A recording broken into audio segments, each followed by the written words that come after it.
अब हम लोग एक बहुत महत्वपूर्ण विषय पर चर्चा करेंगे, जिस विषय का नाम है marketable surplus and marketed surplus. ठीक है, marketable surplus and marketed surplus in agriculture, ये क्या होता है। ठीक है, तो सबसे पहले मान लीजिए कि आप एक किसान हैं, ठीक है, और आप एक इस वर्ष आपका फसल होता है 1 क्विंटल, ठीक है, और आप 1 क्विंटल में से क्या करते हैं कि 50 kg घर में जो यूज हुआ, उसके बाद कुछ बीज के लिए बचा के रख लिए और कुछ अपने मवेशियों को चारा के रूप में भी खिला दिए। ठीक है, तो आपने 50 kg क्या किया, 1 क्विंटल में से 50 kg क्या किया, खर्च कर दिया।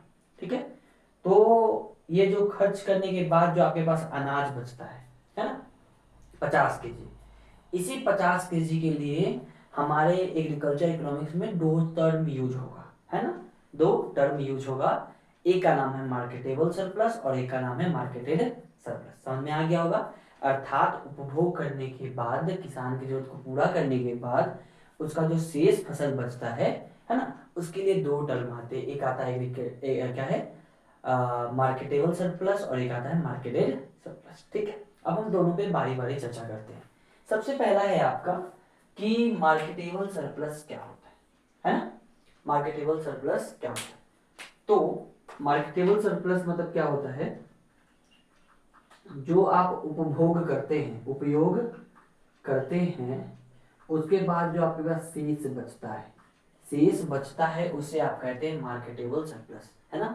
यानी किसी परिवार का उपभोग करने के बाद, है ना, उसके बाद जो उसका फसल शेष बच जाता है, उत्पादन शेष बच जाता है, उसे हम कहते हैं मार्केटेबल सरप्लस, है ना।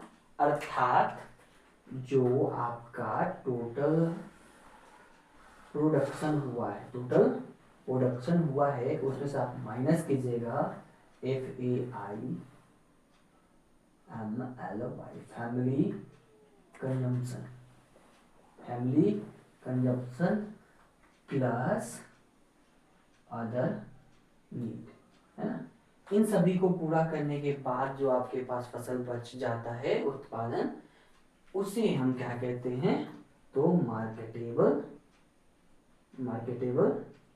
सरप्लस। क्या कहते हैं भाई, मार्केटेबल सरप्लस। ठीक है, अर्थात मान लीजिए कि आपने 100 क्विंटल अनाज उत्पादन किया, ठीक है ना, मान लीजिए कि 100 क्विंटल उत्पादन हुआ आपका टोटल, तो 100 क्विंटल आपने खर्च कर दिया 50 क्विंटल, तो आपके पास कितना बच गया भाई, 50 क्विंटल शेष बच गया।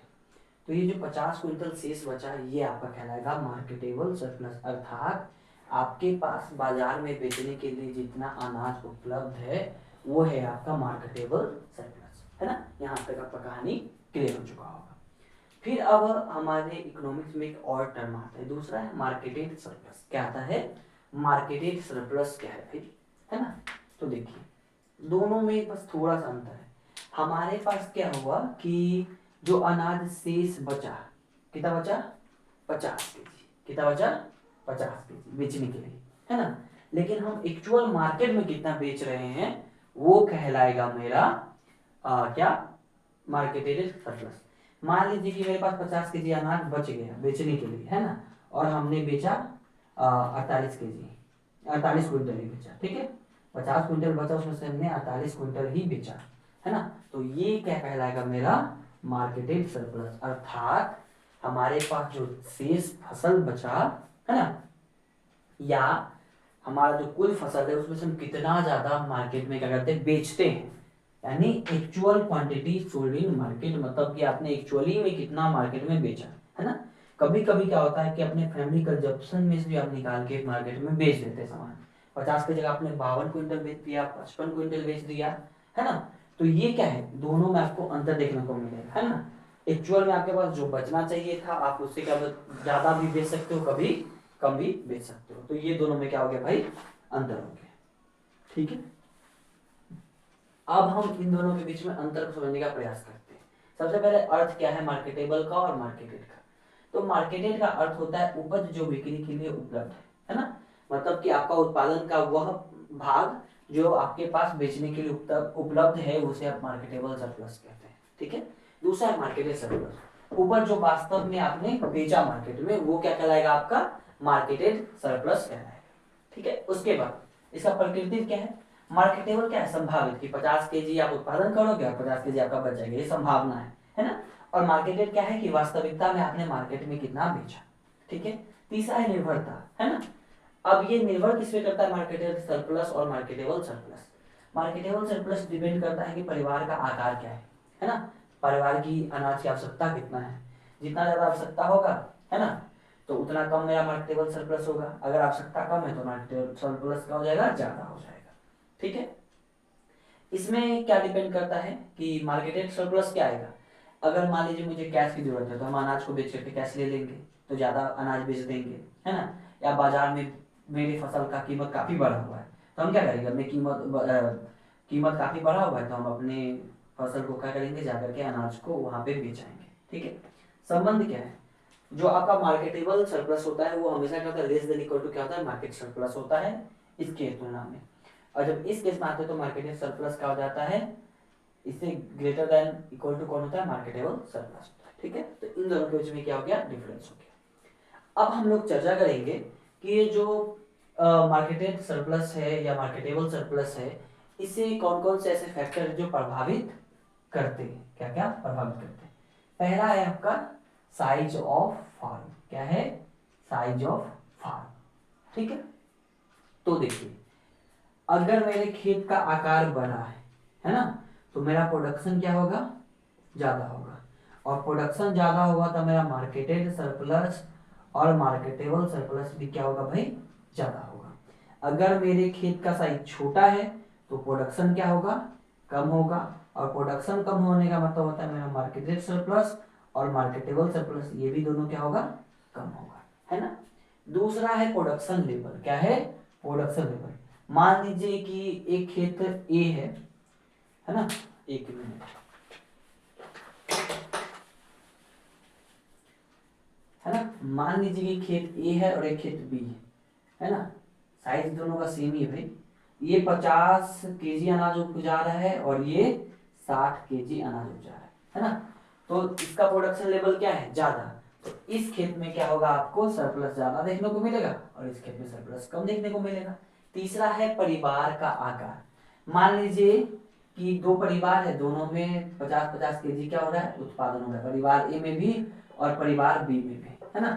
लेकिन परिवार ए में 6 मेंबर है, 10 से भाग देते 10 मेंबर है और इसमें 5 मेंबर है। तो यहाँ पे जो उपज का 30 केजी क्या हो जा रहा है, उपभोग हो जा रहा है ना। और यहाँ पे क्या हो जा रहा है, 15 केजी का उपभोग हो रहा है। तो यहाँ पे सरप्लस कितना बचेगा आपके पास, 35 केजी का सरप्लस बचेगा। और यहाँ पे कितना सरप्लस बचेगा आपके पास, 20 केजी का सरप्लस बचेगा। यानी परिवार का आकार जैसे ही बड़ा होता है तो सरप्लस क्या देखने को मिलता है, हमें कम देखने को मिलता है। और परिवार का आकार अगर छोटा है हमारा तो हमें सरप्लस क्या देखने को मिलता है, ज्यादा देखने को मिलता है। ठीक है, उसके बाद है फसल का प्रकार, क्या है भाई, फसल का प्रकार, है ना।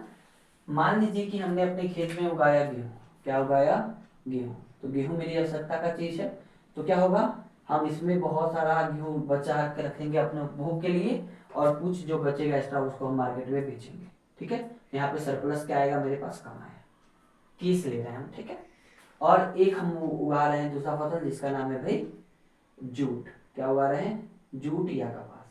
ठीक है, इसको तो खा नहीं सकते तो इसका पूरा मार्केट में क्या करेंगे, सेल करेंगे, तो ये पूरा मार्केटेबल सरप्लस में चला जाएगा, है ना। अर्थात फसल का प्रकार भी क्या करेगा, डिपेंड करेगा कि मेरा मार्केटेबल सरप्लस क्या होगा और मार्केटेड सरप्लस क्या होगा, है ना।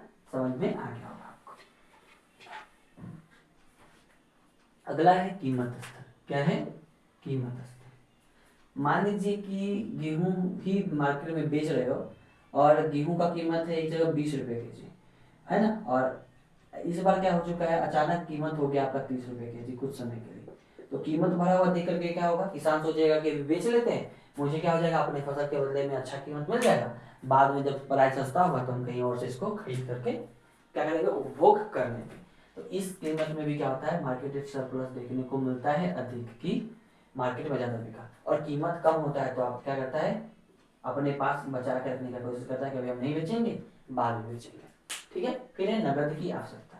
कभी कभी क्या होता है कि हमें नगद की आवश्यकता होती है, तो फसल से तो नगद नहीं आएगा, तो हम नगद की आवश्यकता को पूरा करने के लिए करते हैं फसल को ज्यादा बेच लेते हैं। तो इससे भी क्या करता है, डिपेंड करता है कि हमारा सरप्लस कितना होगा। अब ये जो सरप्लस है इसका महत्व क्या है ना, अगर सरप्लस नहीं हो तो क्या क्या नुकसान हो सकता है, अब हम इस पे चर्चा करेंगे। पहला है देश की फूड सप्लाई में योगदान। मान लीजिए कि अगर किसान का सरप्लस नहीं हुआ, अगर एक्स्ट्रा फूड उत्पादन नहीं हुआ, अगर 50 kg ही अगर एक किसान उत्पादन एक्स्ट्रा कर रहा है, तो जिस परिवार में उत्पादन नहीं हो उसके लिए तो फूड अवेलेबल हो जाएगा, यानी ये फूड सप्लाई के लिए काफी महत्वपूर्ण योगदान देता है ना। उसके बाद है पीडीएस। पीडीएस जो राशन कार्ड के तहत हमें पब्लिक डिस्ट्रीब्यूशन सिस्टम के तहत जो हमें अनाज मिलता है वो कहाँ से मिलता है, कुछ किसान हैं जो उत्पादन करते हैं और उत्पादन को मार्केट में बेचते हैं, और वही उत्पादन का जो मार्केट में जो बेचे वो सरकार के पास होता है, वही सरकार फिर हमको वापस क्या करती है, रीडिस्ट्रीब्यूट कर देती है ना, पब्लिक डिस्ट्रीब्यूशन सिस्टम के तहत। तो इसमें भी क्या होता है, सरप्लस का मुख्य योगदान होता है। ठीक है, उसके बाद एग्रो इंडस्ट्रीज के लिए आवश्यक, मान लीजिए कि कोई किसान आलू उपजा रहा है ना, और अगर इसका सरप्लस नहीं होगा तो ये आलू बेचेगा नहीं, और आलू बेचेगा नहीं तो जो चिप्स फैक्ट्री है ना, उसको कच्चा माल कहाँ से मिलेगा, कच्चा माल तो नहीं मिल पाएगा। यानी ऐसे इंडस्ट्री जो एग्रीकल्चरल प्रोडक्ट, एग्रीकल्चर कच्चे माल पे डिपेंड करती है, रॉ मटेरियल पे, उनके लिए क्या होता है, सरप्लस काफी इंपॉर्टेंस रखता है ना, क्योंकि बिना एग्रीकल्चरल रॉ मटेरियल के उनका प्रोडक्शन हो ही नहीं सकता है ना। तो वो अपने उत्पादन को बढ़ाने के लिए है ना क्या करते हैं, सरप्लस का सहारा लेते हैं है ना। सरप्लस होगा भाई तो क्या होगा, कच्चा माल उपलब्ध होगा, और कच्चा माल उपलब्ध होगा तभी क्या होगा, उनका उत्पादन हो पाएगा। फिर है एक्सपोर्ट में योगदान। मान लीजिए अगर ट्रेड में सरप्लस आना है, अगर हमको एक्सपोर्ट करना है देश के बाहर, क्या करना है, एक्सपोर्ट करना है भाई, तो कब एक्सपोर्ट करेंगे, जब आपके पास आवश्यकता से अधिक होगा तभी तो आप बेचोगे ना। तो मतलब क्या है कि हमें हमेशा सरप्लस की स्थिति में रहना होगा, ताकि हम क्या कर पाए, चीजों को देश के बाहर एक्सपोर्ट कर पाए। तो इसमें भी क्या होता है, मार्केटेबल एंड मार्केटेड सरप्लस का काफी महत्वपूर्ण योगदान होता है। ठीक है, फिर है कीमत स्थिरता। अगर मार्केट में लगातार सप्लाई बना रहता है, लगातार सप्लाई बना होता है डिमांड के अकॉर्डिंग, तो हमें क्या देखने को मिलता है, कीमत स्थिर देखने को मिलेगा है ना। तो सरप्लस क्या करता है, लगातार मार्केट में सप्लाई देता रहता है, आपूर्ति देता रहता है, जिससे क्या होता है कि कीमत नहीं बढ़ता और कीमत क्या रहता है, स्थिर रहता है। इस प्रकार से हमने समझा मार्केटेबल सरप्लस क्या होता है, मार्केटेड सरप्लस क्या होता है, और उनके प्रभावित करने वाले मुख्य कारक क्या है, और इनका क्या महत्व है ना। तो इस तरह से ये हो गया। अब सरप्लस को बढ़ाने के लिए अगर आप चाहें तो 2-3 ये दे देंगे कैसे बढ़ा सकते हैं। तो किसानों के लिए क्या करो, प्रोडक्शन बढ़ाने के लिए सरकार की नीतियाँ अच्छी अच्छी होनी चाहिए, उनको इरिगेशन का सुविधा दो, अच्छे फसल दो, उर्वरक वगैरह पे छूट वगैरह दो, तो ये सब क्या हो जाएगा, हमारा उपाय हो जाएगा। पहले भी बहुत सारा वीडियो हुआ जिसमें हम लोग प्रोडक्शन को बढ़ाने के लिए बहुत सारा उपाय बता चुके हैं है ना। तो आप चाहें तो उसको उपाय में भी लिख सकते हैं। इस प्रकार हमारा ये उत्तर क्या हो जाता है, समाप्त। धन्यवाद।